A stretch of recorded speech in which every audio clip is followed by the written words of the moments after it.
The top floor of the Venetian casino in Las Vegas exists in a world apart from the crowded gaming floors 20 stories below. Here in the realm of penthouses and ultra-luxury suites, the air itself seems different. Thicker with privilege, heavy with the scent of Cuban cigars and French perfume, charged with the electric tension that comes from proximity to unimaginable wealth. This is where foreign royalty conduct business, where tech billionaires make handshake deals worth hundreds of millions, and where cartel money launderers move fortunes through seemingly legitimate gambling activities. On the night of September 2nd, 2015, at exactly 11:47 p.m., the Venetian's sophisticated surveillance system captured what appeared to be a routine moment in the hotel's operational rhythm. Security cameras recorded Miguel Santos, a veteran housekeeper with 12 years of impeccable service, pushing his standard cleaning cart down the plush burgundy carpet of the penthouse hallway. He wore the same crisp black uniform he had donned thousands of times before, his graying hair neatly trimmed to meet hotel management requirements, his movements displaying the quiet efficiency that had made him invisible to guests and supervisors alike. Miguel wasn't preparing for routine housekeeping. He was about to carry out one of Las Vegas's boldest thefts, a heist so flawless it left investigators stunned and $19 million gone forever from the penthouse safe of a cartel boss. Surveillance shows him entering Suite 9001, the Venetian's $35,000 night crown jewel. Its guest, Mr. Rodriguez, was downstairs at the baccarat tables, wagering millions. To cameras, Miguel appeared to be performing turn-down service, his cart stocked with linens and toiletries. But hidden beneath were gloves, tools, and months of careful notes on the suite's security. 10 minutes later, he emerged with the same neat cart, but now it held $19 million in cartel cash. Calmly, he wheeled it to the service elevator, exited to the garage, and vanished into the Nevada night. No crew, no gun, no chase. Just a master key, 12 years of insider knowledge, and a plan executed with surgical precision. Before we dive deeper into this absolutely insane story, I need you to do something for me. Make sure to hit subscribe and smash that like button, because what you're about to hear will blow your mind. And tell me in the comments what city you're watching from. I always love seeing how far these incredible stories travel around the world. Now let's get into the mind of a man who pulled off the impossible. Miguel Antonio Santos understood invisibility better than most people understand success. At 39, he had perfected the art of being simultaneously essential and overlooked, a skill that would eventually make him $19 million richer and transform him into one of the FBI's most wanted fugitives. Born in Guadalajara, Mexico, to a family of construction workers who struggled to survive on wages that barely covered basic necessities, Miguel had learned early that survival required adaptation, patience, and the ability to observe details that others missed. His father, Carlos, worked 16-hour days on building sites throughout the city, while his mother, Elena, supplemented the family income by cleaning offices for wealthy businesses in Guadalajara's exclusive financial district. Miguel's childhood was defined by the stark contrast between the poverty of his own family's circumstances and the overwhelming luxury he witnessed while accompanying his mother to work. The offices Elena cleaned were palaces by comparison to the cramped apartment where the Santos family lived. Sprawling corporate suites with marble floors, crystal chandeliers, and conference rooms larger than the entire space Miguel's family called home. Miguel was always watching, Elena would later tell investigators through an interpreter. Even as a little boy, he would notice things that adults missed. He would ask questions about why some people had so much while others had so little. I thought it was just curiosity, but maybe he was already learning how to see opportunities that others couldn't recognize. The economic collapse that devastated Mexico in the mid-1990s forced the Santos family to make the desperate decision to immigrate illegally to the United States. Miguel was 16 when they made the dangerous crossing through the Sonoran Desert, guided by coyotes who charged their life savings for the privilege of risking death in pursuit of the American dream. The family settled in Las Vegas, where Elena found work cleaning hotel rooms on the Strip, while Carlos took construction jobs that paid cash wages and asked no questions about documentation status. Miguel, despite his intelligence and academic potential, was forced to drop out of high school to work and help support the family during their precarious early years in America. Las Vegas in the late 1990s was experiencing unprecedented growth, with new casinos opening regularly and creating thousands of jobs for workers willing to perform the invisible labor that kept the entertainment capital functioning. Miguel found work as a maintenance worker at smaller properties before eventually being hired by the Venetian, which was preparing to open as the most luxurious casino resort on the Strip. Miguel was exactly what we were looking for, recalled Thomas Chen, who served as the Venetian's housekeeping supervisor during Miguel's early years. He was detail-oriented, completely reliable, and understood that our guests expected service that was both exceptional and invisible. Miguel could clean a $20,000 per night suite so thoroughly that it looked untouched, and he could do it without the guest ever knowing he had been there. For 12 years, Miguel Santos was the perfect employee. He arrived early for every shift, maintained the immaculate appearance standards that the Venetian demanded, and handled the most exclusive assignments without ever compromising client privacy or security. His personnel file contained nothing but commendations from supervisors and thank you notes from grateful guests who appreciated his attention to detail. But beneath the professional competence and reliable service record, Miguel harbored growing resentment about the enormous disparities he witnessed daily between his own financial struggles and the casual wealth displayed by the guests he served. Every day he cleaned suites where single gambling sessions involved more money than he would earn in his entire lifetime, where clients left $100 bills scattered on nightstands like pocket change, where the cost of a single bottle of champagne exceeded his monthly rent. The financial pressures that would eventually drive Miguel to crime began accumulating in 2012, when his 14-year-old daughter Sophia was diagnosed with type 1 diabetes. The condition required expensive insulin treatments, regular medical monitoring, and dietary supplements that strained the family's modest budget beyond the breaking point. Miguel's health insurance through the Venetian covered only basic medical expenses, leaving him responsible for thousands of dollars in specialized treatment costs. Simultaneously, Miguel's father Carlos began showing signs of early-onset dementia that would eventually require full-time care in a specialized facility.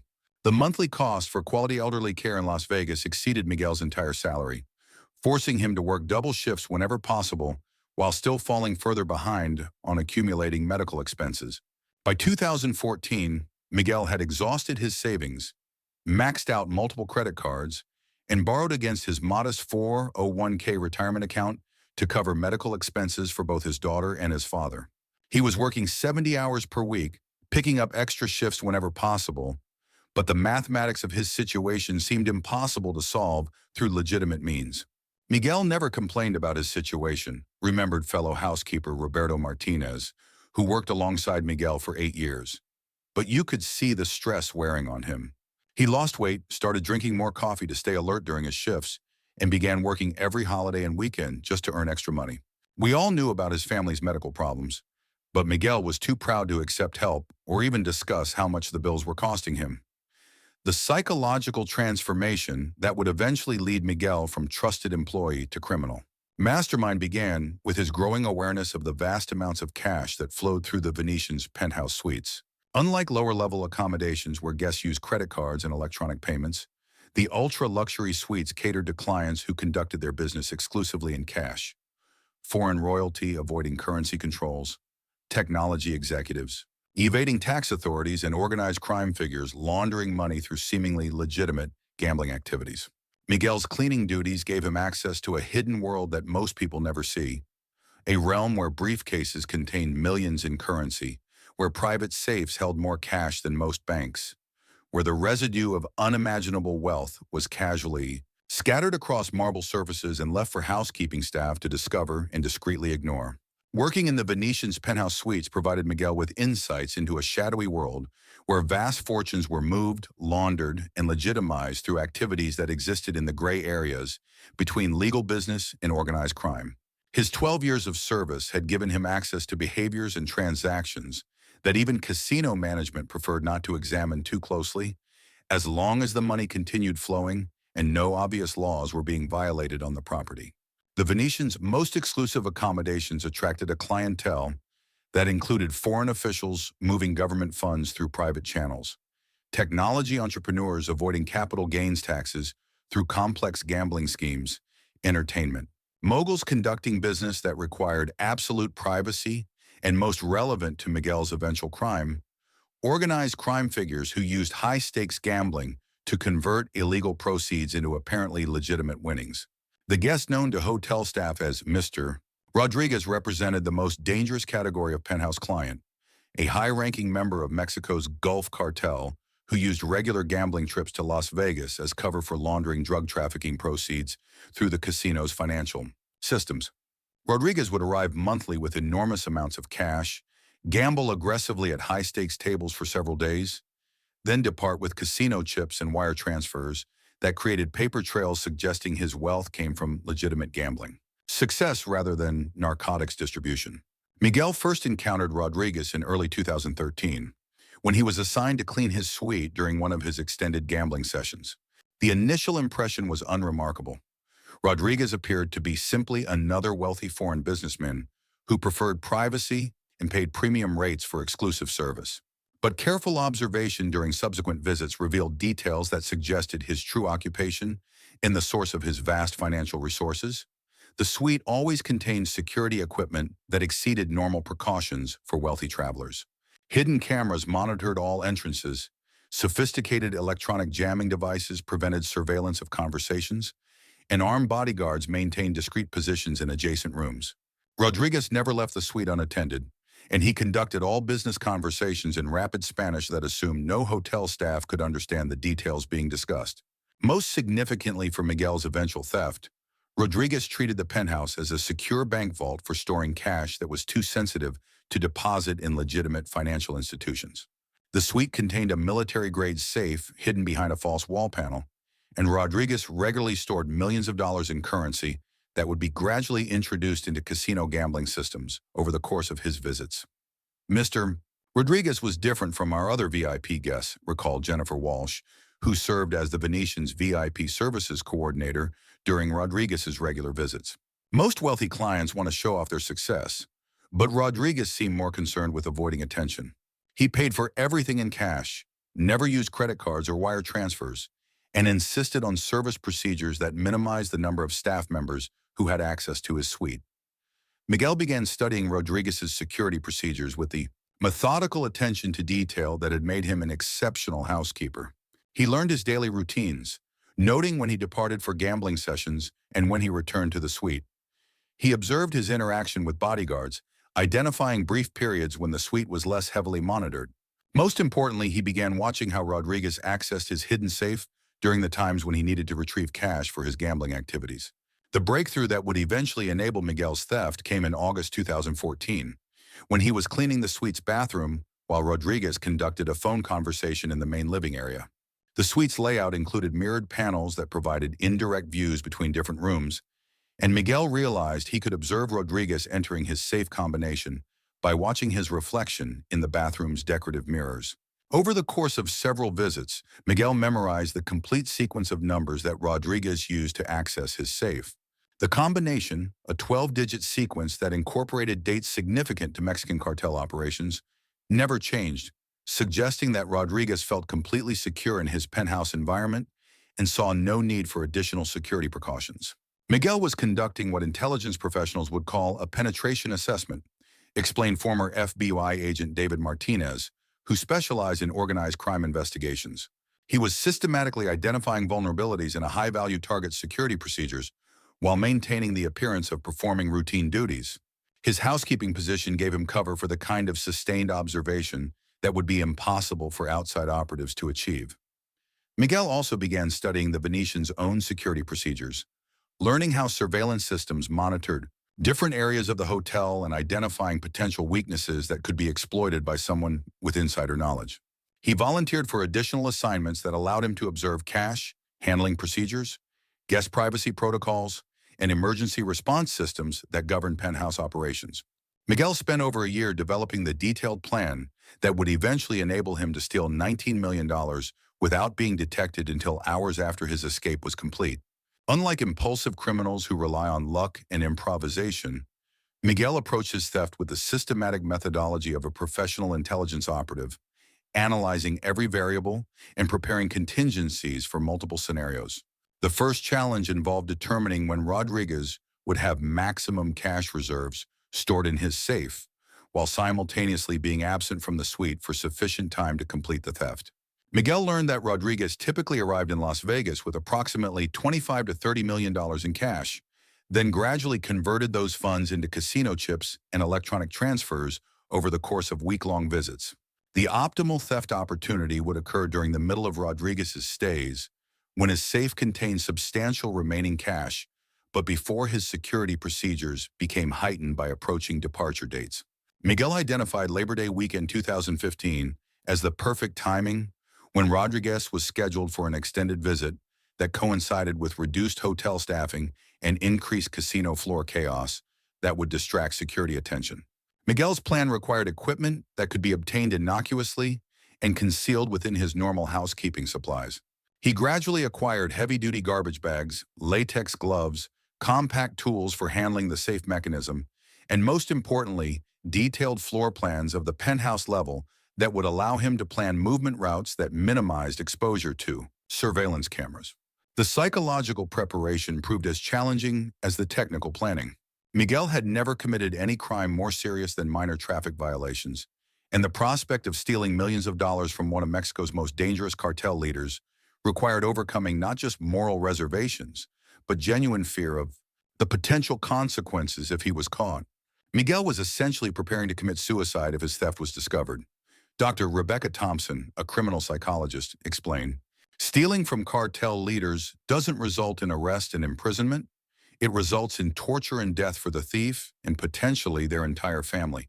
The fact that he was willing to accept those risks demonstrates how desperate his financial situation had become.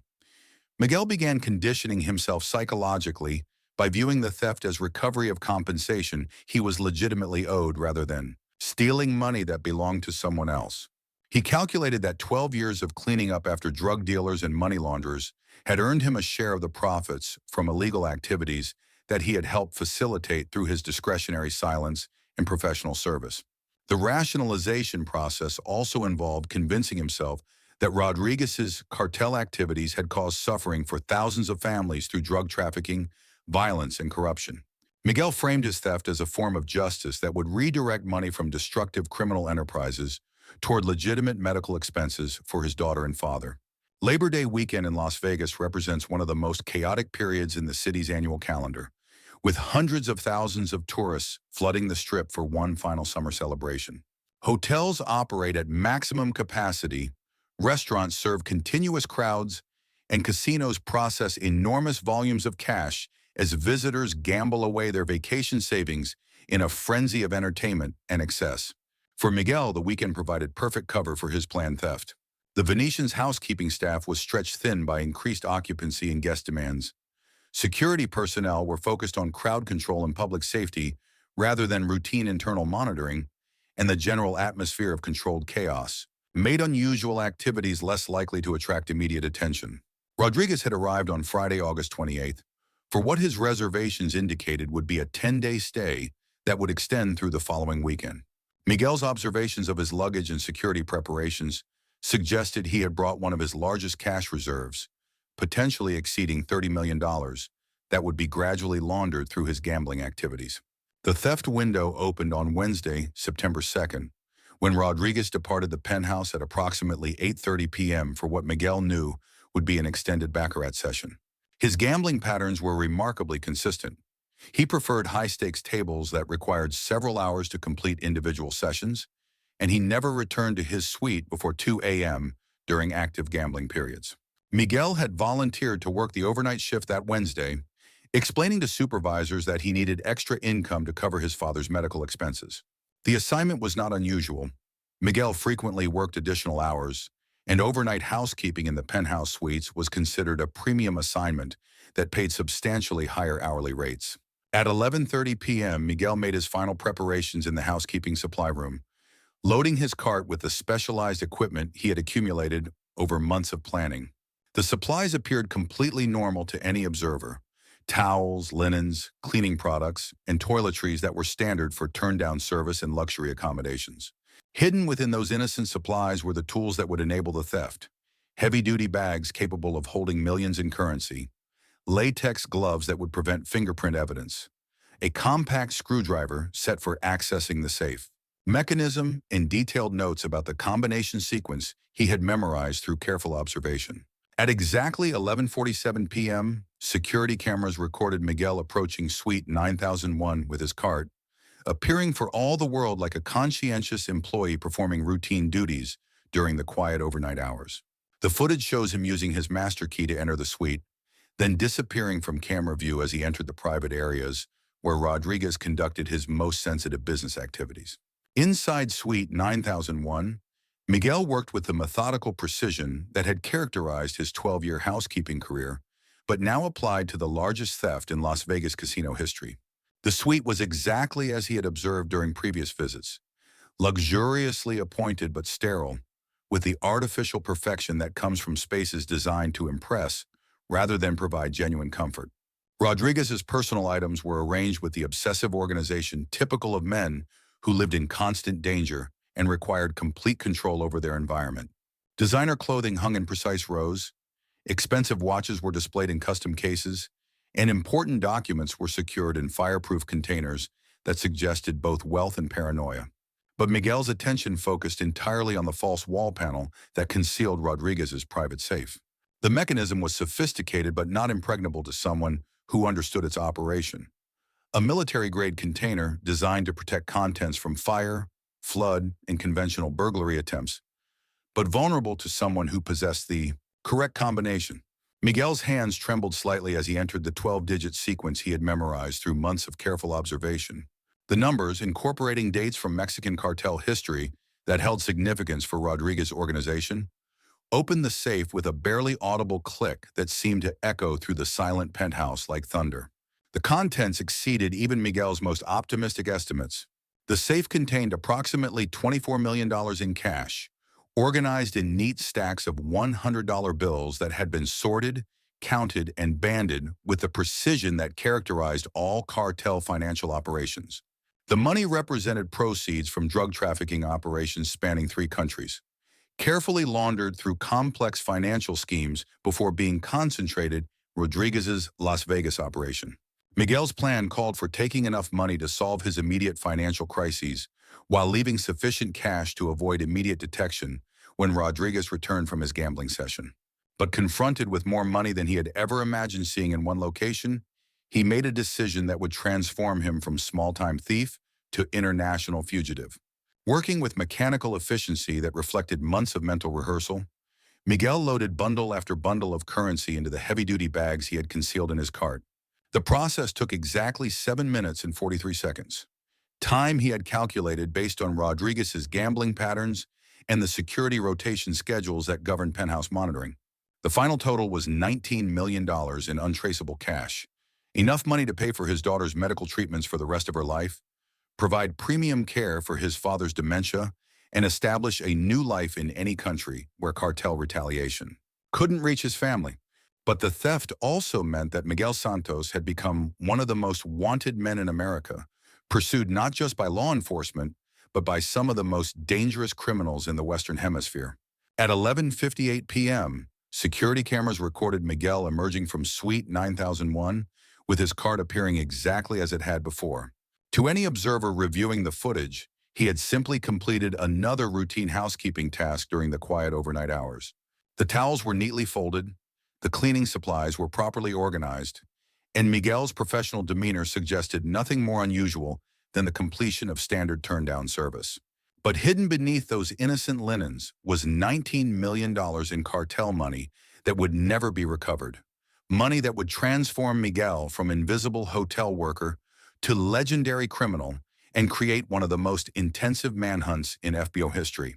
Security footage shows Miguel taking the service elevator to the parking level, walking calmly to his modest Toyota Corolla, and driving into the Nevada night with a fortune that would change his life forever.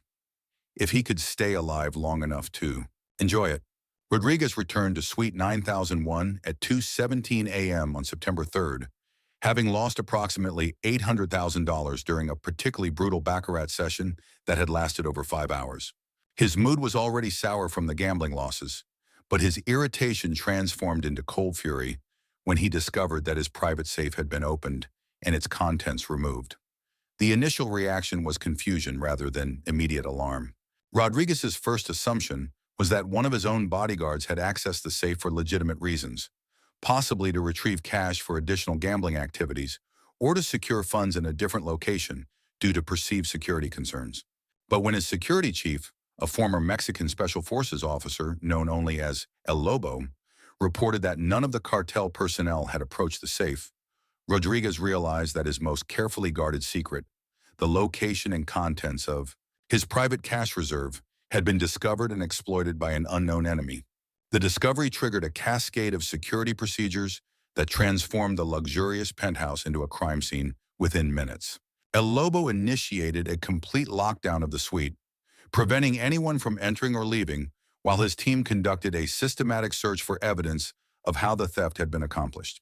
The safe showed no signs of forced entry, suggesting that whoever had opened it possessed either sophisticated technical skills or knowledge of the combination sequence. The absence of obvious physical evidence meant that the theft had been conducted by someone with detailed understanding of forensic countermeasures, someone who understood how to avoid leaving traces that could be used for identification. Rodriguez's phone call to casino security at 2:31 a.m. was the first indication that the Venetian's management would face that their facility had been used for one of the largest thefts in Las Vegas history. The call was carefully worded to avoid revealing the true nature of Rodriguez's business activities, but the urgency in his voice made it clear that something extraordinary had occurred in their most exclusive accommodation. "We have a situation in Suite 9001 that requires immediate security response," Rodriguez told the overnight security supervisor. "There has been an unauthorized access to private property, and we need to review all surveillance footage from the penthouse level for the past 6 hours." The Venetian security team responded with the discretion that ultra-wealthy clients expected, but the scope of the investigation quickly revealed that they were dealing with a theft of unprecedented magnitude. Initial estimates suggested that millions of dollars in cash had been stolen, but Rodriguez's reluctance to specify exact amounts or provide details about the stolen property made it impossible to determine the true scale of the crime. Casino management found themselves in an impossible position. Rodriguez was clearly a victim of a major theft that had occurred on their property, but his obvious connections to organized crime and his use of the penthouse for storing vast amounts of undeclared cash created legal and public relations problems that could destroy the Venetian's reputation if the details became public. The decision to notify federal authorities was made at 4:15 a.m. when casino lawyers concluded that the theft's magnitude and potential connections to organized crime made FBI involvement inevitable. The Bureau's Las Vegas field office was contacted through discreet channels that emphasized the need for confidentiality and the sensitive nature of the victim's business activities. Special Agent Miguel Santos received the call about the penthouse theft at 5:30 a.m. while she was preparing for her morning run in the hills outside Las Vegas.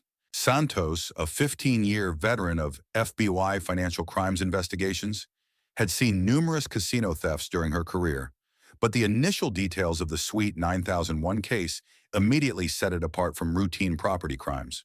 The theft's sophistication, no forced entry, no obvious physical evidence, no witnesses or accomplices, suggested that the perpetrator possessed either professional criminal training or extensive inside knowledge of the target's security procedures. The fact that the victim was reluctant to provide specific details about the stolen property indicated organized crime connections that would complicate the investigation significantly. Santos assembled a task force that included specialists in organized crime, financial investigations, and casino security. The team's first priority was reviewing the Venetian surveillance footage to identify anyone who had accessed the penthouse level during the time frame when the theft occurred. The security camera analysis revealed Miguel's presence in the penthouse hallway and his entry into Suite 9001, but the footage initially raised no suspicions because his activities appeared completely consistent with routine housekeeping duties. Miguel was a familiar figure to security personnel, and his presence during overnight hours was not unusual for someone who frequently worked extra shifts. The breakthrough came when investigators compared the timing of Miguel's presence in the suite with Rodriguez's absence for gambling activities. The correlation was too precise to be coincidental. Miguel had accessed the suite during the exact window when Rodriguez was guaranteed to be absent, suggesting detailed knowledge of his behavioral patterns that could only come from sustained observation. Miguel had been conducting surveillance on Rodriguez for months without anyone realizing it, Agent Santos explained. He knew his gambling schedule, his security procedures, and his personal habits well enough to predict when he would have optimal access to his suite. That level of intelligence gathering suggested that this wasn't an opportunistic crime. It was a carefully planned operation. The investigation of Miguel's background revealed the financial pressures that had motivated his crime, but also demonstrated the extraordinary discipline and patience he had shown in planning and executing the theft. His clean employment record, lack of criminal history, and reputation for reliability had made him the perfect inside operative for conducting the kind of long-term intelligence gathering that made the theft possible. Bank records showed that Miguel had been gradually liquidating his modest assets over the previous month, converting savings accounts and retirement funds into cash that could be easily transported. His checking account contained less than $300, and his credit cards had been paid to zero balances, suggesting that he had been preparing to abandon his legitimate identity completely.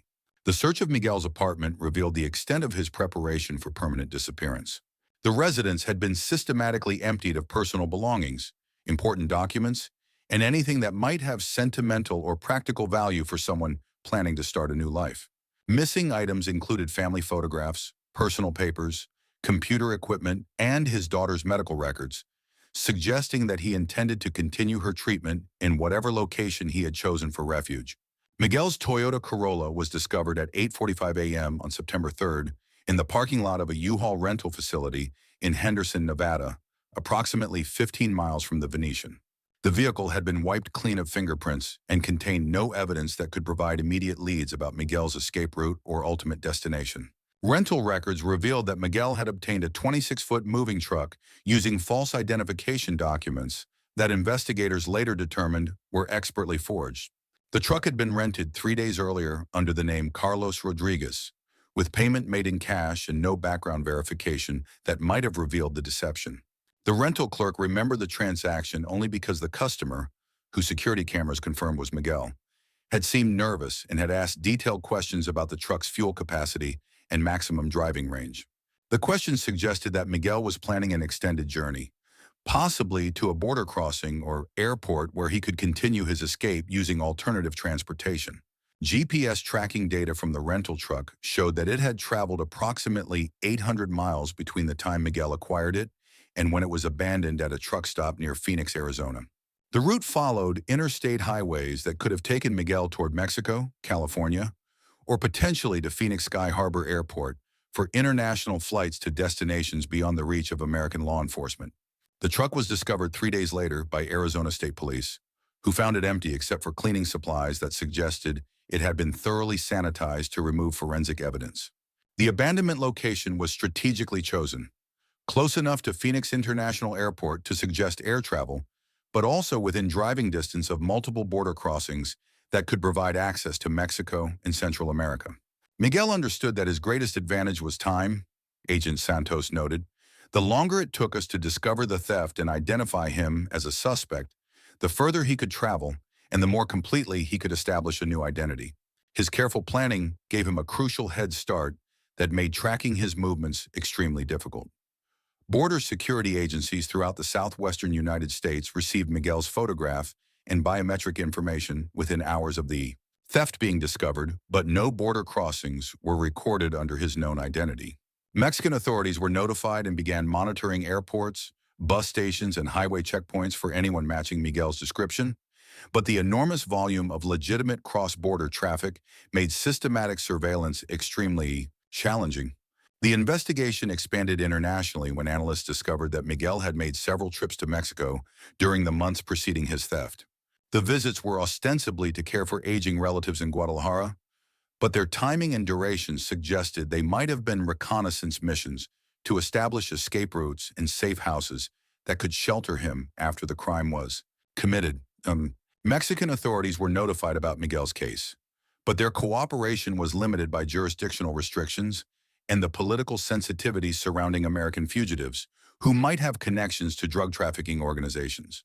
Miguel's theft of cartel money created a complex situation where he was simultaneously a criminal suspect and a potential victim if Rodriguez's organization decided to pursue their own form of justice. As months passed without any credible sightings or evidence of Miguel's whereabouts, investigators and amateur detectives developed numerous theories about his ultimate fate and current location. These theories ranged from logical assumptions based on available evidence to elaborate scenarios that reflected the almost mythical status Miguel had achieved in criminal folklore. The most widely accepted theory among law enforcement professionals suggests that Miguel used his $19 million to purchase protection and new identity documents from the same criminal networks that had facilitated Rodriguez's money laundering operations. Mexico's sophisticated smuggling infrastructure and corrupt official networks would have provided ideal resources for someone with sufficient cash to purchase safety and anonymity. This scenario suggests that Miguel returned to Mexico within days of the theft, using routes and contacts established during his reconnaissance visits earlier in 2015. Once in Mexico, his stolen millions would have provided access to the highest levels of criminal and official protection, allowing him to establish a new identity that could shield him from both American law enforcement and potential cartel retaliation. Intelligence analysts believe Miguel could be living comfortably in Mexico City or another major urban center where $19 million would provide exceptional quality of life, while allowing him to blend into large populations of wealthy expatriates and business people. Mexican banking systems and real estate markets would allow someone with cash resources to establish legitimate-appearing businesses and investments that could support indefinite residence.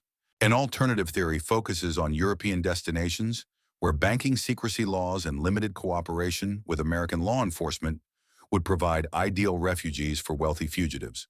Switzerland, Monaco, and certain Caribbean nations offer citizenship by investment programs that could provide Miguel with legal protection from extradition while allowing him to enjoy his stolen fortune openly. This scenario suggests that Miguel used sophisticated money laundering techniques to convert his stolen cash into legitimate European investments and bank accounts, then traveled to his chosen destination using forged documents that would be difficult for American authorities to trace. European financial privacy laws would protect his assets from American seizure attempts, while diplomatic complications would make extradition virtually impossible.